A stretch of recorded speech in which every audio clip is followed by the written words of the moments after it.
Hi friends, welcome to Charvi శ్రీనిలు vlogs. నేను మీ నిల్మని. ఈరోజు వీడియోలో వ్యాలంటైన్స్ డే స్పెషల్గా మంచి టేస్టీగా రోజ్ మిల్క్ కేక్ని ఎలా చేయాలో చూపించబోతున్నాను. అవెన్ లేకుండా, ఎటువంటి ఫుడ్ కలర్ లేకుండా చాలా ఈజీగా చేసేయవచ్చు. టేస్ట్ అయితే చాలా చాలా బాగుంటుంది. అలాగే మన ఛానల్లో ఇదివరకే రెడ్ వెల్వెట్ కేక్ని ఎలా చేయాలో కూడా వీడియో చేశాను. ఇన్ కేస్ మీరు మిస్ అయి ఉంటే ఆ వీడియో లింక్ కింద డిస్క్రిప్షన్లో ఇస్తాను, ఒకసారి చూడండి. మరి ఎటువంటి ఫుడ్ కలర్ వాడకుండా, అలాగే అన్ని ఇంట్లో ఉండే వాటితోనే మంచి టేస్ట్తో ఈ రోజ్ మిల్క్ కేక్ని ఎలా చేయొచ్చో ఇప్పుడు చూద్దాం. ముందుగా మనం చేసే రోజ్ మిల్క్ కేక్ కోసం రోజ్ సిరప్ని ఎలా తయారు చేసుకోవచ్చో ఇప్పుడు చూద్దాం. మీరు కావాలంటే బయట దొరికే రోజ్ సిరప్నైనా వాడొచ్చండి. రోజ్ సిరప్ కోసం ఒక బౌల్లోకి పింక్ రోజ్ ఫ్లవర్ని తీసుకొని పూల రెక్కల్ని వలచాలి. ఇక్కడ నేను 3 పింక్ రోజ్ ఫ్లవర్ని, అలాగే 3 రెడ్ రోజ్ ఫ్లవర్ని తీసుకున్నాను. మీ దగ్గర పింక్ రోజ్ ఫ్లవర్ ఎక్కువ ఉంటే అన్ని పింక్ రోజ్ ఫ్లవర్ని తీసుకోవచ్చండి. నా దగ్గర లేదు కాబట్టి నేను ఇక్కడ 3 పింక్ రోజ్ ఫ్లవర్ని, అలాగే 3 రెడ్ రోజ్ ఫ్లవర్ని తీసుకున్నాను. పూల రెక్కలను ఒలిచాక శుభ్రంగా వాష్ చేసుకోవాలి. ఇప్పుడు ఇందులోనే అరకప్పు వరకు షుగర్ని, అలాగే అరకప్పు వరకు నీళ్లను తీసుకోవాలి. అలాగే మనం చేసే రోజ్ సిరప్ మంచి కలర్ రావడానికి నేను ఇక్కడ ఒక చిన్న బీట్రూట్ ముక్కని గ్రేట్ చేసి తీసుకుంటున్నాను. మనం బీట్రూట్ ఎక్కువగా వేసిన ఆ టేస్ట్తో రోజ్ సిరప్ టేస్ట్ మారిపోతుందండి. అందుకనేసి ఒక చిన్న బీట్రూట్ ముక్క తీసుకుంటే సరిపోతుంది. ఇలా బీట్రూట్ ముక్క అంతా గ్రేట్ చేశాక ఇలా తీసుకున్న వీటినన్నిటిని స్టవ్ మీద పెట్టి ఒక 5 నుంచి 10 నిమిషాల పాటు మరిగించుకోవాలి. ఈ సిరప్ అనేది కొంచెం స్టిక్కీగా వస్తే చాలండి. ఫ్లేమ్ని మీడియం ఫ్లేమ్లో పెట్టుకొని మొత్తం కలిసే విధంగా కలుపుకుంటూ మరిగించుకోవాలి. సిరప్ అనేది ఎటువంటి పాకం అవసరం లేదండి. కొంచెం స్టిక్కీగా వస్తే సరిపోతుందండి. ఇలా స్టిక్కీగా వచ్చాక స్టవ్ ఆఫ్ చేసేయాలి. ఇలా ప్రిపేర్ చేసుకున్న సిరప్ని 1 లేదా 2 గంటల పాటు పక్కన పెట్టేసుకోవాలి. ఇన్ కేస్ మీకు టైం ఉంటే ఒక రోజంతా వదిలేసినా బాగుంటుంది. అప్పుడు రోజులో ఉన్న ఆ టేస్ట్ అంతా కూడా సిరప్లో చక్కగా దిగిపోతుంది. మీకు టైం ఉంటే అలా చేయండి, లేదంటే 1 గంట ఉంచి అయినా కేక్ని ప్రిపేర్ చేసుకోవచ్చు. నేను ఇక్కడ ఒక 2 గంటల పాటు వదిలేసిన తర్వాత వడగట్టుకొని ఈ సిరప్ని వాడుకున్నానండి. ఇప్పుడు ఈ సిరప్ని పక్కన పెట్టేసుకుందాం. ఇప్పుడు మనం మిగిలిన ప్రాసెస్ని చూద్దామండి. ముందుగా ఒక మిక్సింగ్ బౌల్ తీసుకొని ఇందులోకి అరకప్పు వరకు షుగర్, అలాగే అరకప్పు వరకు పెరుగును వేసుకోవాలి. ఇన్ కేస్ మీరు ఎగ్గుతో చేసే పని అయితే ఈ పెరుగు ప్లేస్లో 2 ఎగ్గులను వేసుకుంటే సరిపోతుంది. ఇప్పుడు ఇందులోనే 1 లేదా 2 టేబుల్ స్పూన్ల వరకు కాచి చల్లార్చిన పాలను వేసుకోవాలండి. ఇలా పాలు కూడా వేసుకున్నాక మొత్తం కలిసే విధంగా ఒకసారి కలుపుకొని ఇప్పుడు ఇందులోనే 1/2 కప్పు వరకు ఎటువంటి ఫ్లేవర్ లేని రిఫైన్డ్ ఆయిల్ని వేసుకోవాలి, లేదా ఈ ఆయిల్ ప్లేస్లో బటర్నైనా వేసుకోవచ్చండి. ఇలా అన్నిటినీ వేసుకున్నాక బీటర్తో బాగా బీట్ చేసుకోవాలి. మీ దగ్గర బీటర్ లేకపోతే విస్కర్తో కానీ స్పాచులతో కానీ ఒకే డైరెక్షన్లో బాగా మిక్స్ చేసుకోవాలి, లేదంటే మిక్సీ జార్లో వేసి అయినా బాగా గ్రైండ్ చేసుకోవాలండి. ఇలా బాగా బీట్ చేసుకున్నాక ఇప్పుడు ఇందులోకి మనం పిండిని తీసుకుందామండి. దీనికోసం ఒక జల్లెడను పెట్టుకొని ఇందులోకి 1 కప్పు వరకు మైదా పిండిని వేసుకోవాలి.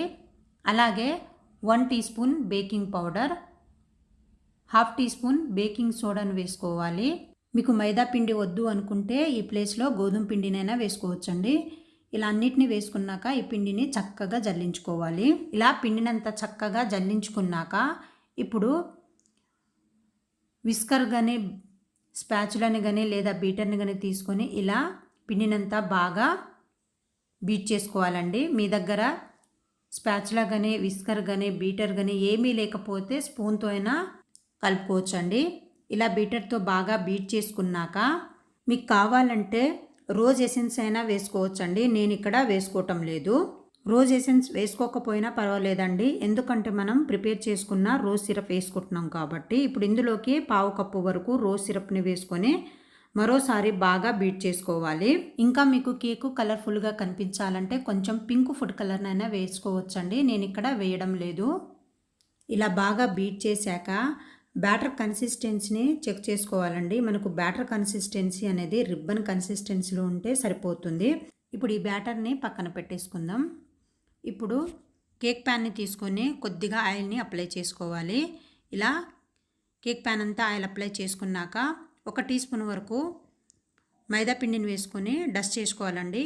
ఇలా డస్ట్ చేయగా మిగిలిన పిండిని తీసేసి ఇప్పుడు ఇందులోకి మనం ముందుగా ప్రిపేర్ చేసి పెట్టుకున్న కేక్ బ్యాటర్ని అంతా వేసుకొని ఒక 2 లేదా 3 సార్లు ట్యాప్ చేయాలి. ఇలా ట్యాప్ చేయడం వల్ల వేర్ గ్యాప్స్ లాంటివి ఉంటే పోతాయండి. ఇప్పుడు కేక్ బేక్ చేసుకోవడానికి ముందుగా స్టవ్ వెలిగించుకొని మందంగా ఉండే ప్యాన్ పెట్టుకోవాలి. ఇందులోకి ఇసుకని వేసుకొని మధ్యలో స్టాండ్ని పెట్టుకొని మూత పెట్టి ఒక 10 నిమిషాల పాటు హై ఫ్లేమ్లోనే ప్రీహీట్ చేసుకోవాలి.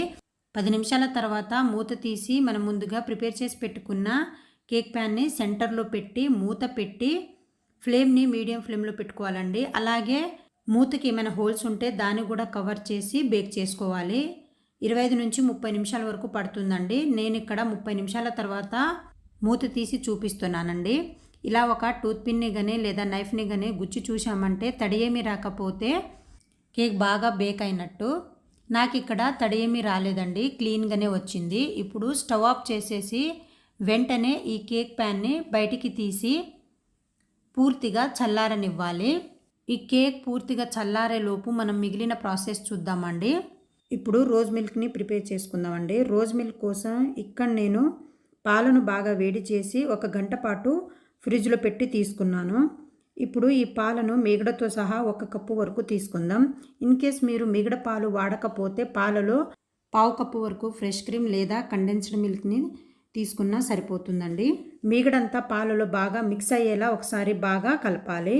ఇప్పుడు ఇందులోకి మరో 1/2 కప్పు వరకు రోజ్ సిరప్ని తీసుకుందాం. మనం చేసిన రోజ్ సిరప్ సగం కేక్లో వేశాను, మిగతా సగం ఈ పాలలో తీసుకున్నాను. కరెక్ట్గా సరిపోయిందండి. ఇప్పుడు ఇందులోకి ఇటువంటి షుగర్ని వేయనవసరం లేదండి, ఇందులో ఉన్న షుగరే సరిపోతుంది. కేక్ పూర్తిగా చల్లారిన తర్వాత నైఫ్ని తీసుకొని ఇలా కేక్ని లూజ్ చేసుకోవాలండి. కేక్ లూజ్ చేసుకున్నాక కేక్ని డిమోల్డ్ చేసుకోవాలి. చూడండి కేక్ ఎంత స్పాంజ్గా వచ్చిందో. ఇప్పుడు ఈ కేక్ పైన ఉబ్బిన పార్ట్ ఉంది కదండి, దాన్ని కట్ చేసుకోవాలి. ఇలా ఈ కేక్ పైన ఉబ్బిన పార్ట్ని కట్ చేశాక ఈ కేక్ని ఒక ప్లేట్లోకి తీసుకొని దీనిపైన మనం ముందుగా ప్రిపేర్ చేసి పెట్టుకున్న రోజ్ మిల్క్ని బాగా అప్లై చేసుకోవాలి.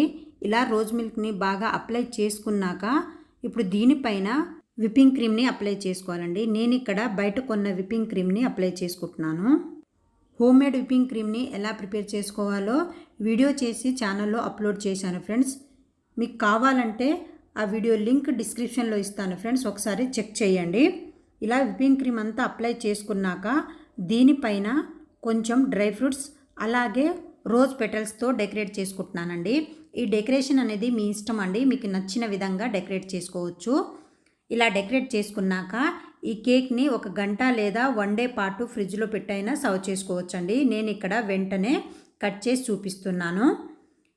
ఈ కేక్ని మీకు నచ్చిన విధంగా కట్ చేసుకోవచ్చండి. అంతేనండి, ఎంతో టేస్టీగా ఉండే రోజ్ మిల్క్ కేక్ రెడీ అయిపోయిందండి.